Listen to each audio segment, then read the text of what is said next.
Hello everyone, I'm Kevin Nelson, and here's a look at what is going on this week in the news. We begin with news from the Vatican. Pope Francis met June 24th with members of the International Jewish Committee on Interreligious Consultations, a coalition of Jewish organizations that engage together in dialogue with the Vatican and other Christian groups.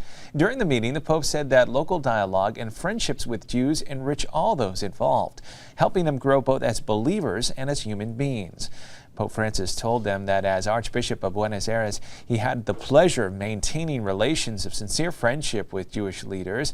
He said he often spoke of religion with his Jewish friends, as well as discussed the challenges with Jews and Christians which they both face. The Pope reaffirmed the Catholic Church's commitment to the teaching of the Second Vatican Council's document Nostra Aetate on relations with other religions. He said the text firmly condemned hatred, persecution, and all forms of anti-Semitism.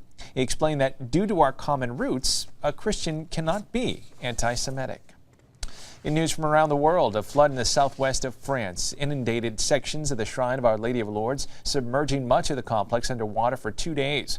Work crews rushed to clear mud and remove debris so that tourists could return to the popular pilgrimage site. Matthias Terrier, who is in charge of communications at the shrine, said the complex sustained millions of dollars in damage and no date for reopening has been set. It was the second time in 8 months that the Gave de Pau River overflowed its banks, forcing officials to close the shrine. In October, flash floods cost an estimated $3 million in damage. This time, Terrier said the damage is worse. The grotto where Mary is reported to have appeared to St. Bernadette Soubirous in 1858 had been under 5 feet of water. More news now from the Vatican. Pope Francis welcomed a group from his home country at the Vatican. They were discussing the rights of indigenous communities in Argentina. Marin Report says more on the meeting. For the second time in his pontificate, Pope Francis met with Argentinian Nobel Prize winner Adolfo Pérez Esquivel.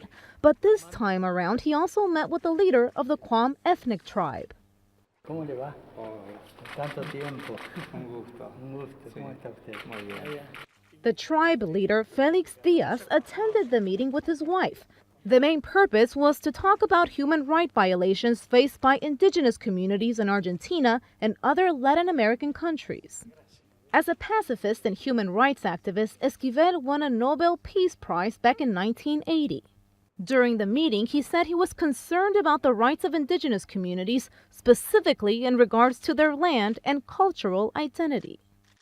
Seguimos, sí, y desde ya vamos a trabajar y colaborar en todo lo posible. After the Pope blessed Amanda Asichak, she invited him to an event the tribe will take part in. Que nosotros vamos a marchar en septiembre. The group is no stranger to the Pope, as the Archbishop of Buenos Aires, then Cardinal Jorge Bergoglio, had already met with these representatives. In fact, like a longtime friend, he gave Father Francisco Nazar a hug before leaving. He serves as the vicar of indigenous populations in the Argentinian Diocese of Formosa. One other note from the Vatican. Pope Francis met recently at the Vatican with nuncios and apostolic delegates. He told them that when he selects bishops, he looks for pastors who are close to their people, fathers and brothers who are meek, patient, and merciful. He went on to tell the 108 papal representatives to nations and international organizations that a good bishop will live simply and won't have the mindset of a prince. The group, which included 4 retired nuncios, was making a 2-day year of faith pilgrimage to the Vatican. Pope Francis told them that they must study the needs of vacant dioceses and help him find candidates for the ministry, asking them to be aware of those who are ambitious who seek the episcopacy. In news from around the country, the New York State Catholic Conference is celebrating a victory for unborn children. The New York State Senate rejected the abortion-related part of a 10-point women's equality bill. Governor Andrew Cuomo, who labeled it the Reproductive Health Act, said the language would merely have codified current abortion rights into law, but pro-lifers warned that it would have opened the door to more late-term abortions. The Catholic Conference called the provision the Abortion Expansion Act, saying it was the most radical expansion of abortion since the state legalized it in 1970. The Women's Equality Act, with all 10 provisions intact, had easily passed the Democratic-led state assembly. In the state Senate, one senator tried to attach the abortion plank to a medical-related bill, but that effort failed by 1 vote. And finally in the news, launching the Fortnight for Freedom, Archbishop William Laurie of Baltimore celebrated Mass at the Basilica of the National Shrine of the Assumption of the Blessed Virgin Mary in Baltimore. The Mass, seen here on Catholic TV, began 14 days of prayer, education, and action on religious liberty issues called for by the U.S. bishops. As chairman of the U.S. Bishops Ad Hoc Committee for Religious Liberty, Archbishop Laurie has been at the forefront of national efforts aiming to protect religious liberty from government infringement. Chief among perceived threats to religious liberty is the U.S. Department of Health and Human Services mandate that most employers, including Catholic hospitals, schools, and charities, provide insurance coverage for artificial contraception, sterilization, and abortion-inducing drugs.